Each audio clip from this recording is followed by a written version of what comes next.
shipping in the Strait of Hormuz. They also claim that they hit a U.S. naval ship with missiles. And so this is what we got from the UAE just, I don't know, an hour or so ago. Air defense systems are currently responding to a missile threat. Please remain in a safe location and follow official channels for warnings and updates. Then not long after that, they posted this one saying 4 cruise missiles approaching from Iran were detected. They were successfully intercepted over the country's territorial waters, and the last one fell into the sea. Ministry of Defense confirmed the sounds heard in scattered areas of the country are the result of the successful interception of the aerial threats. The ministry urges the esteemed public to obtain information from its official sources and verify the facts, in addition to adhering to all public safety measures upon receipt of warning messages. So, Iran is back to shooting. The United States has not responded to that, and neither has the UAE, but you can bet that they will at some point very soon. Now, before we go any further, a couple of things. Number one, post where you're watching from in the chat, because it's fun to watch all the different places going by there. Somebody's watching from Nigeria. Shouldn't you be like running away from Al-Shabaab right about now? Ontario, Canada, people from all over the globe watch this show. And that's one of the reasons we punch above our weight, because you guys post in the chat a lot. And that makes YouTube show this video to more people who have never seen it before. So we consistently run about 46 to 51% of our viewers on any given day are new viewers who have never seen the show before. I know many of you have been following me for years now, but we're getting a lot of new people, and that's helping the channel to grow. So thank you for doing your part by just posting where you're watching from. And we've got South Africa, Colorado Springs, Pennsylvania, France, as usual, Wisconsin, Philadelphia, all over the place. That's really cool. And then the second thing I wanted to mention is just, let me ask you something. How secure do you really think your money is? QBE is at the heart of covering what matters most.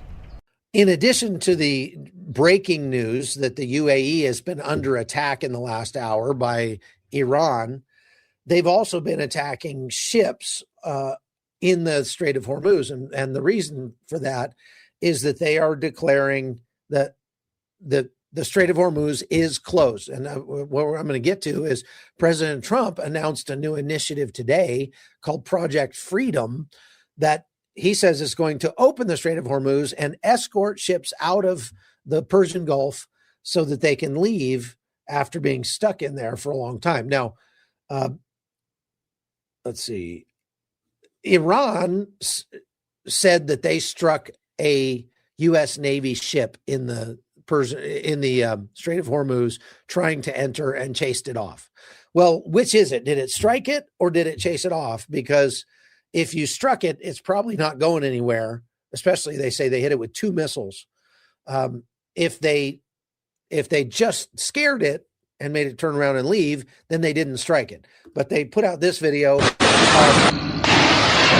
that down a little bit. These are missiles apparently taking off 3, 4, 5, 6.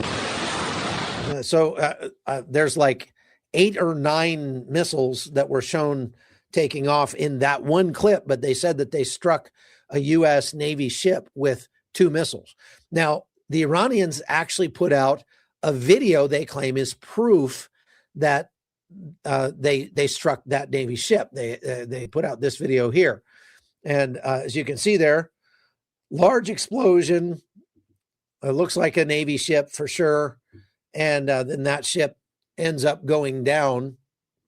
But here's the problem with that. This video has been shown to be about 9 years old from a decommissioned U.S. naval ship that was sunk off of Kauai in Hawaii, somewhere out in the Pacific Ocean.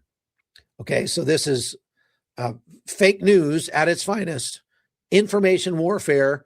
This is not a U.S. Navy ship in the Strait of Hormuz getting struck. And besides, it said it struck it with 2 missiles. That wouldn't even be a missile. That was like an underwater explosion right there. So nice try again there, IRGC. Keep it up. You guys are making fools of yourself. You're like, self-owning day after day after day. This is crazy. Okay. Now, they are broadcasting on the radio that the Strait of Hormuz is now completely closed. Nobody can go through, and it's all America's fault. Here's their radio call. Of the United States government to fulfill its commitment in the negotiations, the Islamic Republic of Iran declares the Strait of Hormuz completely closed again. No vessel of any type or nationality is allowed to pass through the Strait of Hormuz. Any vessel intending to exit the Strait of Hormuz that cross the red line between Hengam Island and Mina Sagat Port, and any vessel intending to enter the Strait of Hormuz that cross the red line between Kuh Mubarak and Fujairah Port will be met with a severe response from the IRGC Navy and will be destroyed. This is Sepah Navy. Out. Okay, so I don't know if that's real or AI generated. You have to be careful these days, but that's purporting to show the IRGC Navy, the Sepah Navy, they call it, threatening any ships going through the Strait of Hormuz will be destroyed. The IRGC came out with another,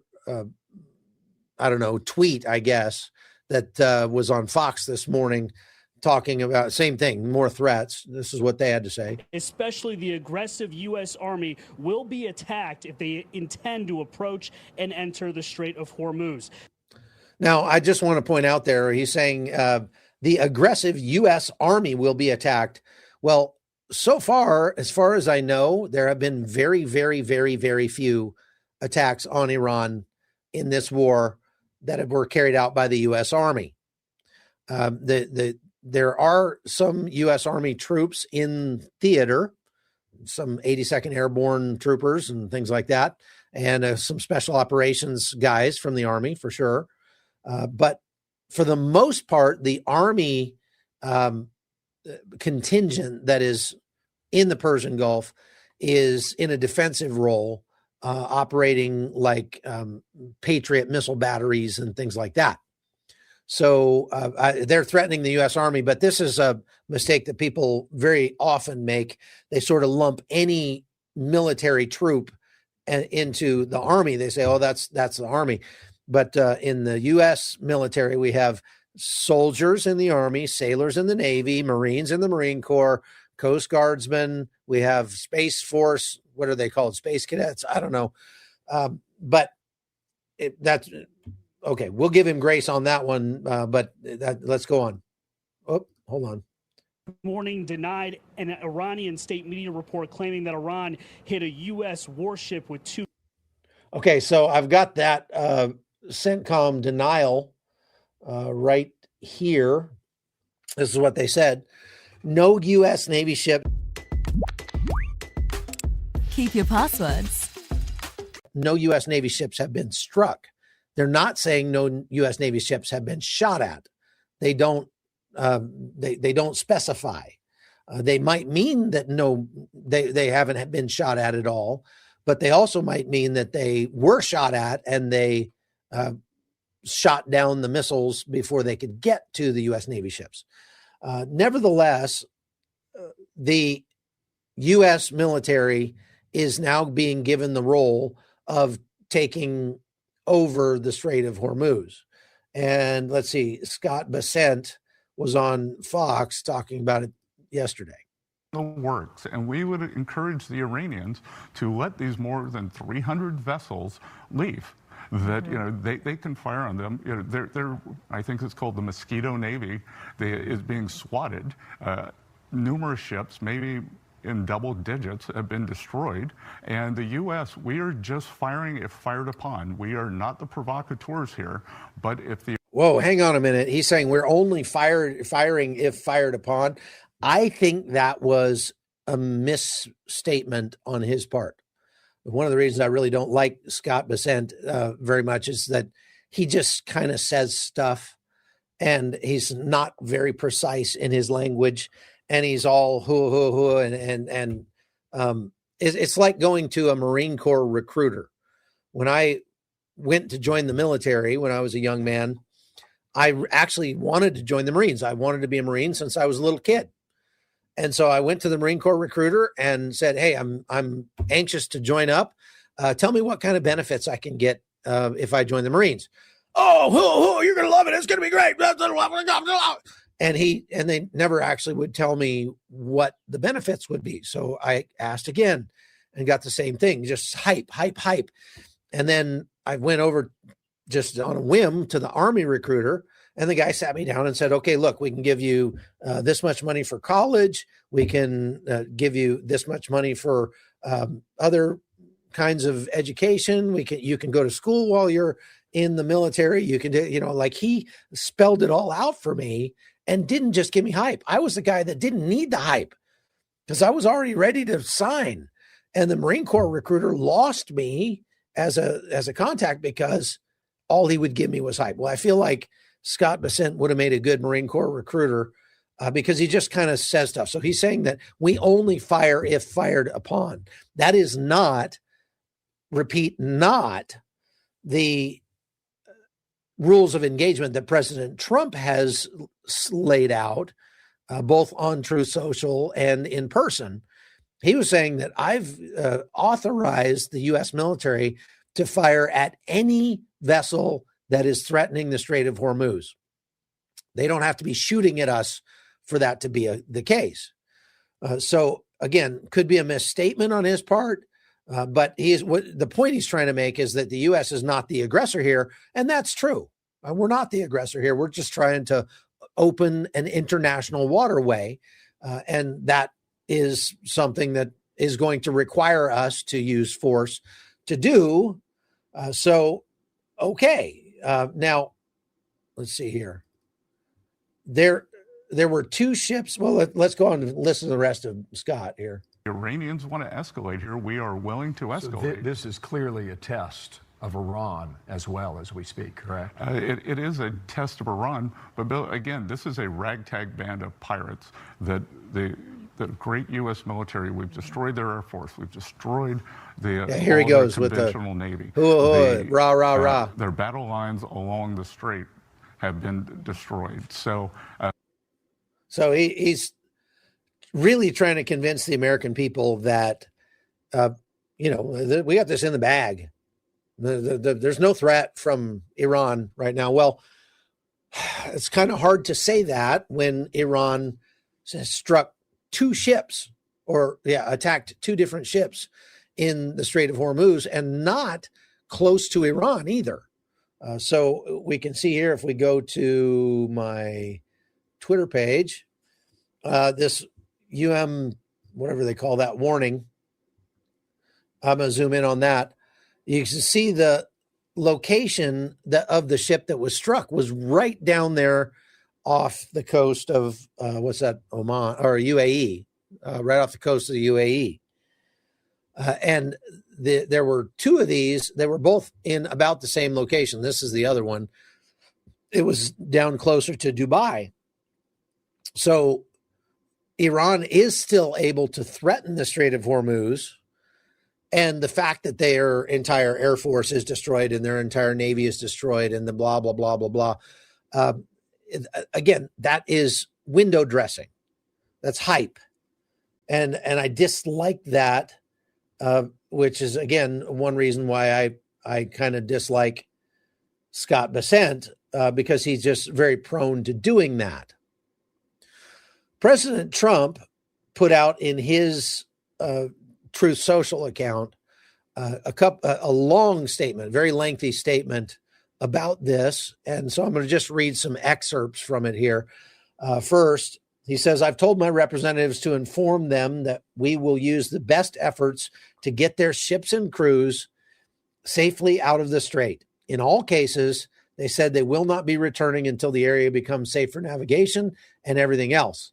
This process, called Project Freedom, will begin Monday morning, Middle Eastern time.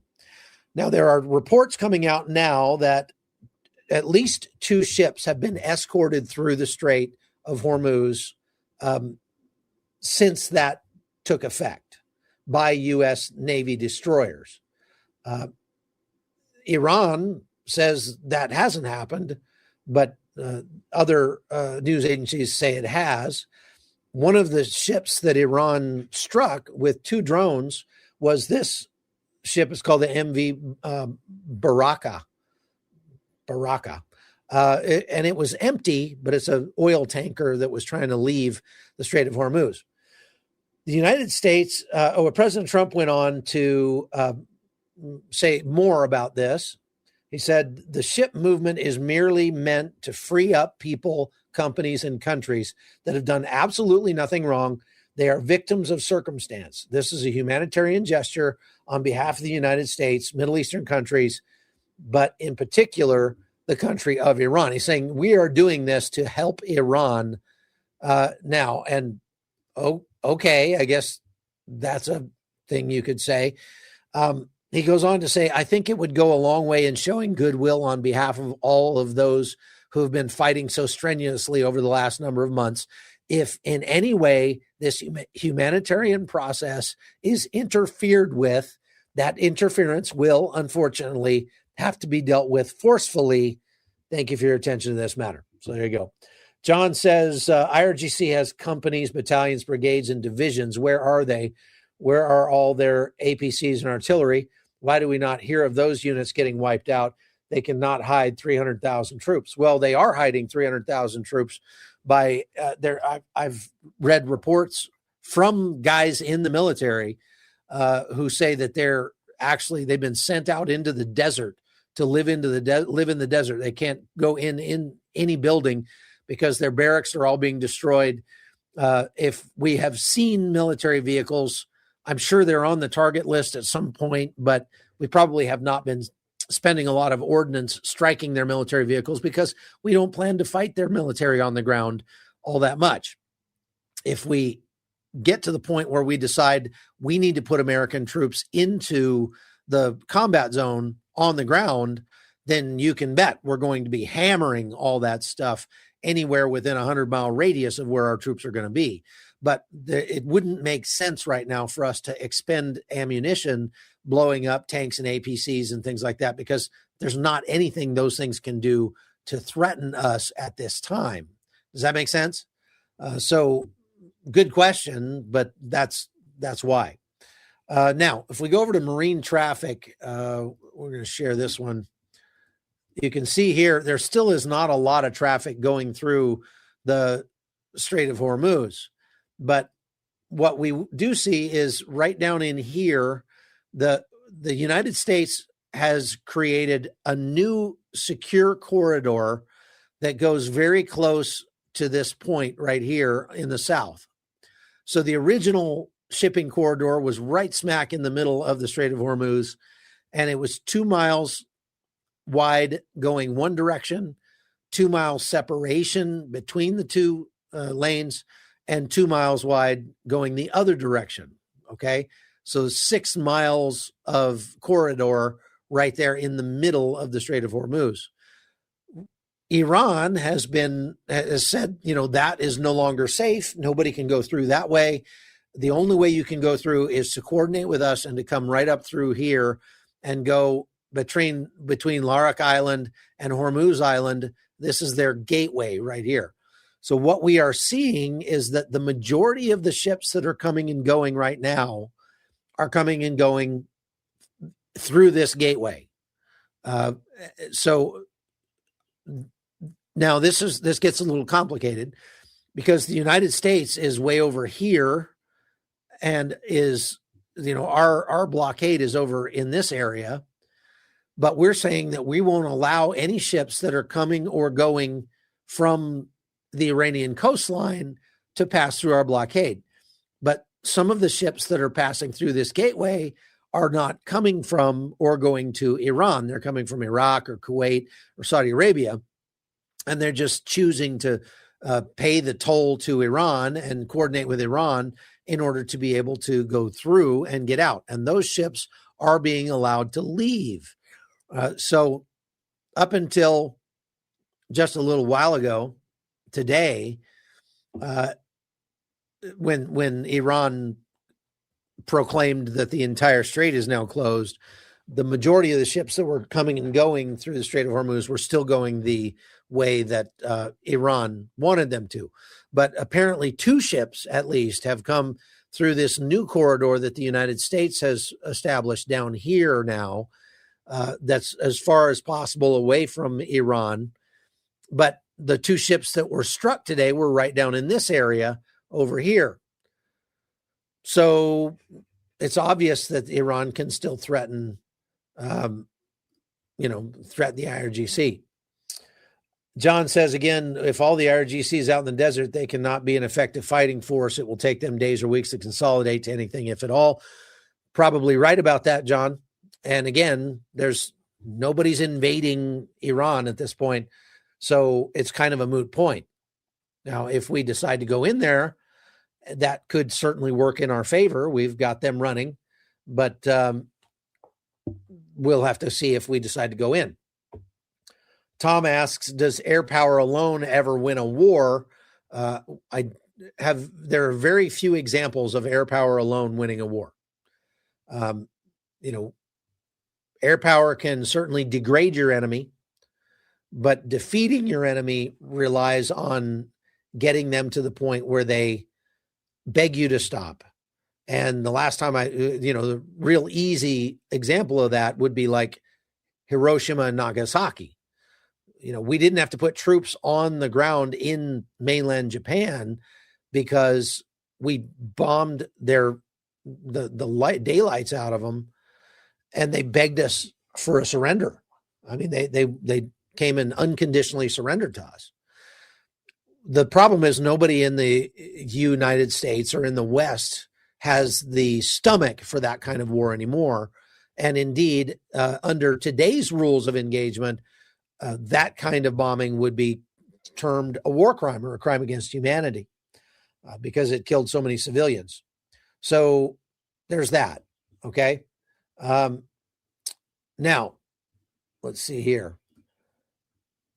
I wanted to talk about the 2 vessels that were struck in the Strait of Hormuz today. Again, the Iranian Navy claimed a strike on a U.S. Navy vessel that was repudiated by the CENTCOM people. The other incidents were UAE accused Iran of a terrorist attack on the Baraka, which I already showed you. And then a South Korean operated cargo vessel called the Namu reported an explosion and fire and a suspected attack in the Strait of Hormuz area with no casualties, but they're still investigating that one. So that doesn't sound like it's wide open right now. The United States certainly has the capability to militarily escort ships through the Strait of Hormuz, but not en masse. There are hundreds of ships that are stuck in the Strait of Hormuz right now. Many of them are running out of food, running out of fresh water. And so getting them out is a humanitarian undertaking, without a doubt. I was told there were many countries that were coming up to President Trump and asking him, like small countries, saying, please take care of this problem because we need the fertilizer, we need the food, we need the raw materials that are stuck in the Persian Gulf right now. And so you've got to do something to, fix this problem. Now, Fox and Friends had, who's that guy? Is it Charles? I forget his name now. Okay. Yeah, here it is. Cryptocurrency. Joining us now is the host of Making Money on Fox Business, Charles Payne. Charles, do you like this move by the U.S. Navy? Yeah, absolutely. I love this move. And listen, we're at a standstill. Although I think Secretary Besson put it best, the clock, every time the clock ticks, that's a bigger, greater economic impact on Iran's economy, on the more pressure on the Iranian leaders. Still, the offer of this goodwill gesture, this Project Freedom, to say, hey, listen, we're going to put this umbrella of strength around these vessels. And I think what's clear for people need to understand, so these vessels are going to transit the strait in Oman territorial waters. So that's south of what they call the traffic separation scheme. Still, there could be mines there. No one really knows for sure. A lot of this is rhetoric. Earlier today, Iranian media said that they struck a U.S. ship. Oil spiked. It's coming down because of that. So because it's not true. Right, because it's not true. But, on the PR side, they always get the benefit of the doubt, even from our media, which is unfortunate, and which is making By this the way, thing unacceptable. But unacceptable, yeah. It's a shame. It's a crying shame. So I think this is good. And it's interesting that there was 2 UK ships, too. Now, no ships were sunk. These are sort of more harassing kind of things. But, it's also a message, a reminder to the world, particularly our allies, that, hey, you have a lot more skin in this than we do. This is a goodwill gesture that ultimately we've got 15,000 military personnel in the area that ultimately could bring Americans into harm's way, providing protection for the rest of the world. So let me just give you an idea. I think they've since updated it, but this is their latest proposal, roughly, and it's not going to work. 30-day talks to end the war, so no fighting. Demand the U.S. withdraw troops. Yeah, right. U.S. lifts blockade and sanctions. U.S. releases frozen assets. And that's never going to happen. Ends of Israeli-Hezbollah conflict. New governing rules for the Strait of Hormuz, where they're in control. So that's unserious. But evidently they came back with something a little bit different. It might include 15 years, zero enrichment. We're going to downblend what they have, which is about 600 or 1,000 pounds of uranium, converted. Right. But the other thing that you pointed out is that through all this, the Wall Street Journal writes today that the world markets are resilient. Unlike the 70s, even the 80s and 90s, there's 13 million barrels of oil that's been stopped. But they've... Yeah, so he's pointing out something I wanted to comment on here, that the stock market has actually weathered this pretty well. They're still bumping off of highs in the stock market. Gold has gone down some, which is a good sign that people are taking their money back out of gold and moving it over to more volatile or